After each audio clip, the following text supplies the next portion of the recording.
বাঁকুড়ার মেলাতে গিয়ে তো অনেক কিছু খেয়ে নিয়েছি, পেট পুরো ভরেই গেছে, এত খেয়েছি। আর এই মেলাটা ছিল বারোয়ারির মেলা।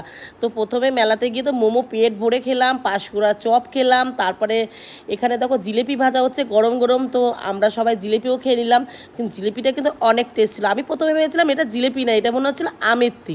পরে বললো না না, এটা জিলিপি কালার দিয়ে লাল করেছে। তারপর দেখো এখানে দুটো কিউট আমার সাবস্ক্রাইবের সাথে দেখা হয়ে গেল, ওদের সাথে একটু কথা বললাম আর ওদের বললাম একটু হাই করে দাও ভিডিওতে।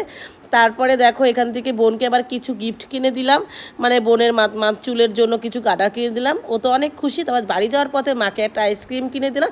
বাড়ি যাচ্ছে রাত 10টা বেজে গেছে, তখনও গাড়ি ভর্তি করে দেখো সবাই আসছে এই মেলা দেখার জন্য।